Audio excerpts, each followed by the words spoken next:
जी बेटा टॉपिक बताइए। Bond energy हम लोगों ने स्टार्ट की थी ना। अब बॉन्ड एनर्जी के बाद देखो कौन सा टॉपिक है। बॉन्ड एनर्जी जो ऐसे तो बड़ा डिटेल टॉपिक है। बॉन्ड एनर्जी में हमने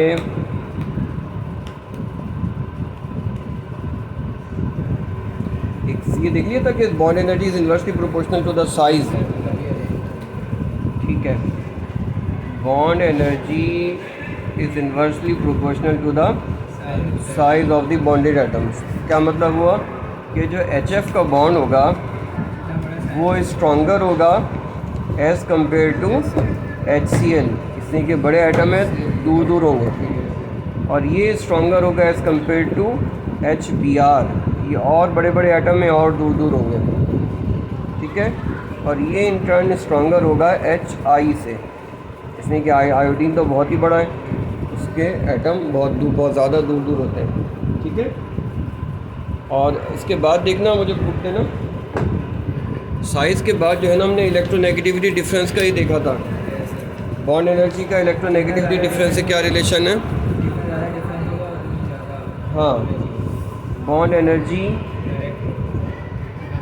is directly proportional to the electronegativity difference, ठीक है, ऑफ द बॉन्डेड एटम्स। या यूँ कह लो कि bond energy is directly proportional to the difference of electronegativity. ठीक है, इसके अलावा जो हमारे पास नेक्स्ट फैक्टर है वो है बॉन्ड लेंथ। बॉन्ड एनर्जी जो है ना, कंपास है किसी के पास? कंपास है किसी के पास? कंपास लिया ज़रा। बॉन्ड एनर्जी जो है ना वो बॉन्ड लेंथ से इन्वर्सली रिलेटेड होती है। बॉन्ड लेंथ से इन्वर्सली रिलेटेड होती है। मिसाल के तौर पर यार मैं ना एक कलर पेंसिल बॉक्स लेके आऊँगा। हैं? हाँ, कलर पेंसिल दे दो। एक छोटी है बड़ी है? छोटी नहीं है? अच्छा चलो ठीक है। असल में छोटी होती ना पेंसिल तो वो ना ठीक है, ये चलेगी। नहीं मैं बना लूँगा। देखो जैसे मिसाल के तौर पर ये जो है ना, बात कर लेते हैं HF की।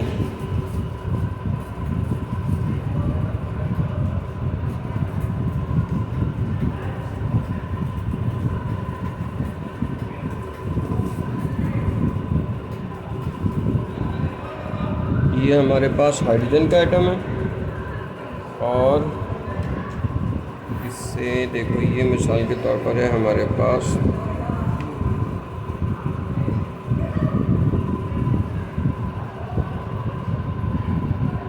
ये हमारे पास है फ्लोरीन का एटम। ये H है और ये F है, और ये देखो दोनों के न्यूक्लियस हैं। अब देखो अगर इनके न्यूक्लियाई को एक इमेजिनरी लाइन ज्वाइन कर दें, ठीक है, तो ये वाली जो लाइन है ना क्या कहलाती है?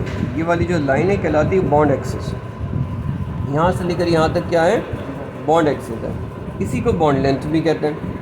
तो अब देखो ये बॉन्ड लेंथ जो है ना HF के मॉलिक्यूल में इतनी है, लेकिन अगर हम एक ले लें HI का मॉलिक्यूल ले लें, तो फ्लोरीन में कितने शेल होते हैं? 2 होते हैं। अब क्लोरीन इससे नीचे उसमें 3 शेल होंगे, ब्रोमीन में 4 शेल होंगे, और आयोडीन में 5 शेल होंगे, तो वो तो बहुत बड़ी होगी। ठीक है, अब जो है मिसाल के तौर पर हम यहाँ ले लेते हैं ये कि ये एक H एटम है। इसका सेंटर नज़र आ रहा है? ये है। जितना बड़ा एटम का साइज हो उतनी ज़्यादा बॉन्ड लेंथ होगी। हाँ, देखो ये एक हाइड्रोजन का एटम है। मिसाल के तौर पर यहाँ से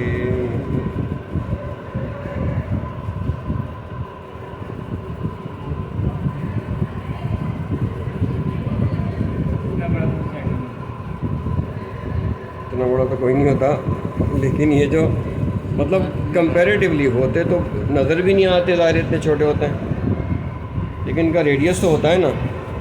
अब आयोडीन इसके मुकाबले में तो बड़ी होगी ना, फ्लोरीन के मुकाबले में तो बहुत बड़ी होगी। इसमें ज़ाहिर है इसमें 2 शेल्स हैं, इसमें 5 शेल्स हैं। बताओ कहाँ है? चलो ठीक है, अब सही है, इतना तो चलेगा। अब देखो ये जो है ना, ये है H और ये है I। ये HI का मॉलिक्यूल है और यहाँ पे जो है ना ये बॉन्डिंग हुई है, समझो कि यहाँ यहाँ पेयर ऑफ इलेक्ट्रॉन है। अब अगर स्केल है, अब अगर आप इसका बॉन्ड एक्सिस बनाओ ना,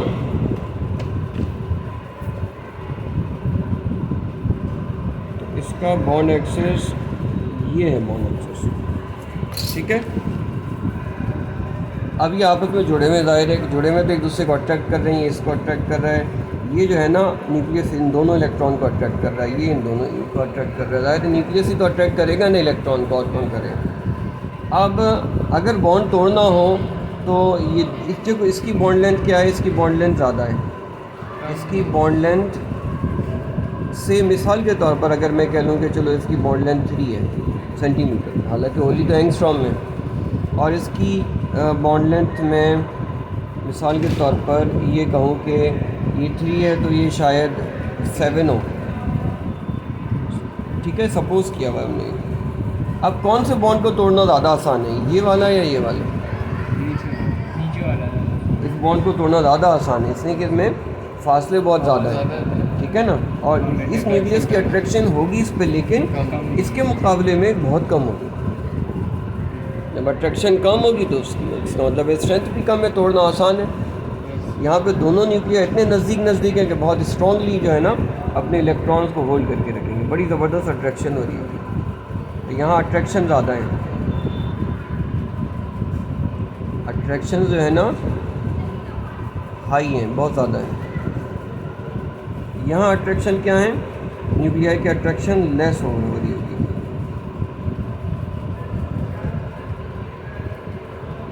तो इसको तोड़ना मुश्किल है, इसका मतलब क्या है, इस बॉन्ड में एनर्जी इसकी बहुत हाई है और इसको तोड़ना बहुत आसान है, तो इसकी बॉन्ड एनर्जी क्या होगी, लो। तो जहाँ बॉन्ड लेंथ छोटी है वहाँ बॉन्ड एनर्जी ज़्यादा है, जहाँ बॉन्ड लेंथ बहुत बड़ी है वहाँ बॉन्ड एनर्जी लो है। तो इन्वर्स रिलेशन आ गया बॉन्ड एनर्जी और बॉन्ड लेंथ का, ठीक है। तो इसीलिए कहते हैं जो फासले जितने ज़्यादा होते हैं ना, जितने ज़्यादा फासले होते जाते हैं उतनी अट्रैक्शन कम होती जाती है, फासले जितने बढ़ते हैं अट्रैक्शन उतनी कम होती है। इसीलिए कहते हैं कि माँ बाप को ना बच्चों से ज़्यादा दूर नहीं रहना चाहिए।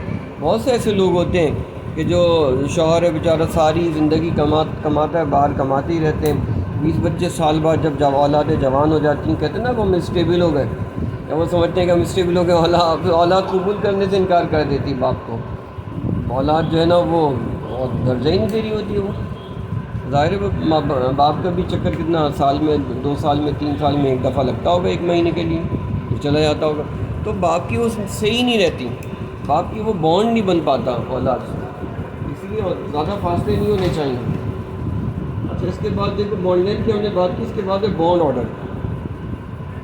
बॉन्ड ऑर्डर का क्या मतलब है कि बॉन्ड एनर्जी जो है ना वो डायरेक्टली प्रोपोर्शनल होती है बॉन्ड ऑर्डर के। बॉन्ड एनर्जी बॉन्ड ऑर्डर से डायरेक्टली प्रोपोर्शनल होती है। क्या मतलब हुआ, इसका मतलब ये हुआ कि a triple bond is stronger than a double bond is stronger than a single bond, ठीक है। तो ट्रिपल बॉन्ड है वो ज़्यादा स्ट्रॉन्ग होता है as compare to double bond, और डबल बॉन्ड जो है ना सिंगल बॉन्ड के ज़्यादा स्ट्रॉन्ग होता है। अच्छा, इसके बाद क्या है कि इन्होंने डिफरेंस इन इलेक्ट्रोनेगेटिविटी के ऊपर बात की हुई है। इन्होंने HF, HCl, HBr और HI की जो वैल्यूज़ दी हुई हैं, अब ये वैल्यूज़ आप लोगों ने याद नहीं करनी है, ठीक है। ये वैल्यूज़ आपने याद नहीं करनी, बस आपको ये ध्यान रखना है कि अगर ऐसा कोई टेबल आ जाता है तो फिर आप उसको किस तरीके से आंसर कर सकते हैं।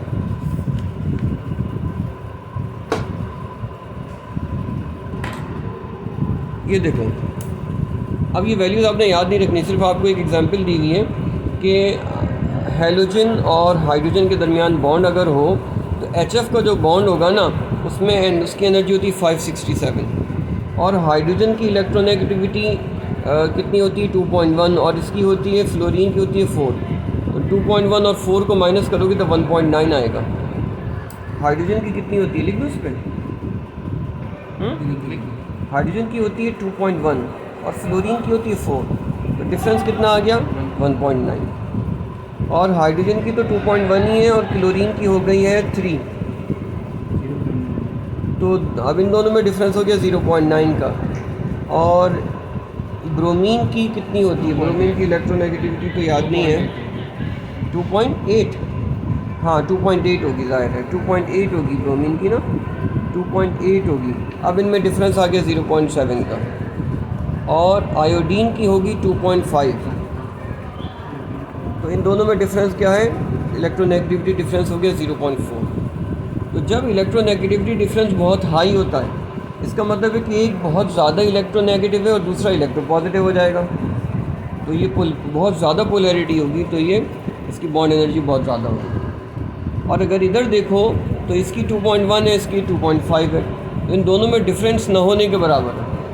जब डिफरेंस ना होने के बराबर है तो क्या होगा कि इनमें पोलैरिटी तो होगी लेकिन कम, बहुत स्लाइटली सा पोलर होगा, इस वजह से इसकी एनर्जी भी कम है। कह सकते हैं कि स्लाइटली पोलर, अगर पोलैरिटी हुई भी ना तो स्लाइटली सी स्लाइट पोलर होगा, जैसे कि ज़ीरो तो नहीं है ना। 0.4 और 0.4 से छोटे पोलर। वो तो है, ये जो चीज़ें थोड़ी सी अप्रॉक्सीमेट है, सर कोई हार्ड एंड फास्ट रूल तो हम डिफाइन नहीं कर सकते। अगर पोलर हुआ तो बहुत स्लाइटली पोलर होगा, ठीक है। अच्छा अब देखो ये क्या है, जहाँ इलेक्ट्रोनेगेटिविटी डिफरेंस बहुत कम है, इसका मतलब है कि बॉन्ड इतना ज़्यादा पोलर नहीं है। और जब पोलर नहीं है तो फिर क्या होगा कि इसकी एनर्जी भी कम होगी, ठीक है। जैसे हम इसको यूँ समझ लें कि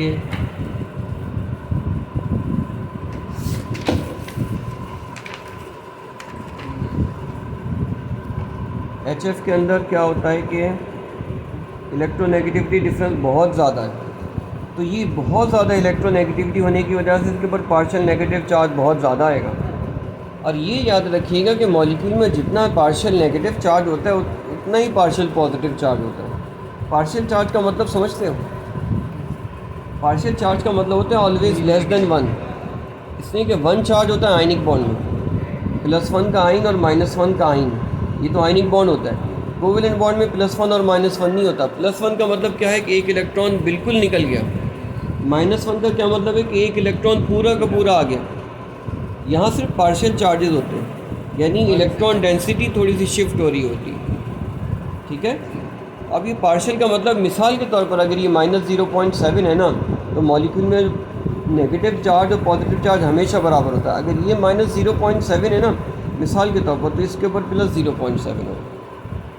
तो यहाँ चूँकि इसकी इलेक्ट्रोनेगेटिविटी बहुत ज़्यादा है ना, तो इसे बहुत ज़्यादा हाई चार्ज आता है और ये बहुत स्ट्रॉन्ग बॉन्ड हो जाता है। अब इसके मुकाबले में अगर आप HI को देखो, तो इनमें इलेक्ट्रोनेगेटिविटी डिफरेंस ज़रा सा ही है, बस इसका मतलब है कि चार्ज आया तो ज़रा सा ही आएगा, बहुत स्लाइटली पोलर होगा। तो ये बहुत स्ट्रॉन्ग बॉन्ड हो जाता है, अट्रैक्शन बहुत ज़्यादा है, इसकी एनर्जी हो जाती है 567 और ये वीक होता है बॉन्ड, ठीक है। और इसकी एनर्जी खाली 299 होती है। इसी तरह आहिस्ता आहिस्ता चार्ज जो है वो क्या होता रहेगा, कम होता रहेगा। तो ये हमने इलेक्ट्रोनेगेटिविटी डिफरेंस देखा कि जितना इलेक्ट्रोनेगेटिविटी डिफरेंस ज़्यादा होगा,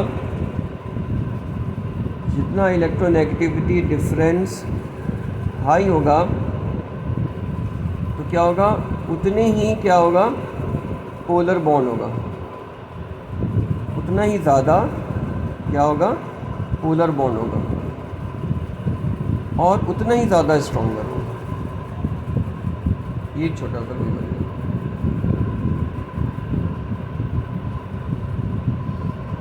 अब इसके बाद हमारे पास जो पॉइंट है,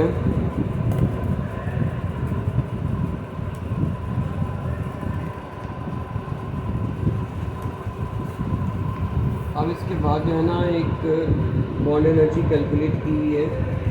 बॉन्ड एनर्जी जो कैलकुलेट की हुई है उसको ज़रा देख लें कि बॉन्ड एनर्जी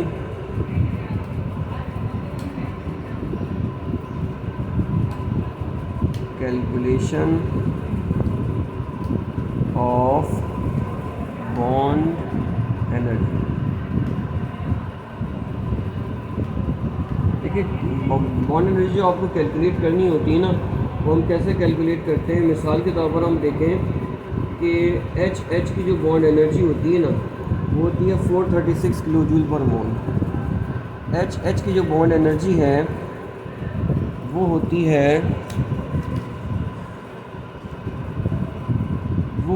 436 किलो जूल पर मोल। ठीक है, यहाँ से अगर मैं एक हाइड्रोजन का कंट्रीब्यूशन निकालूँ तो एक हाइड्रोजन का कंट्रीब्यूशन आ जाएगा, इसको हाफ कर दो, कितना आ जाएगा 218।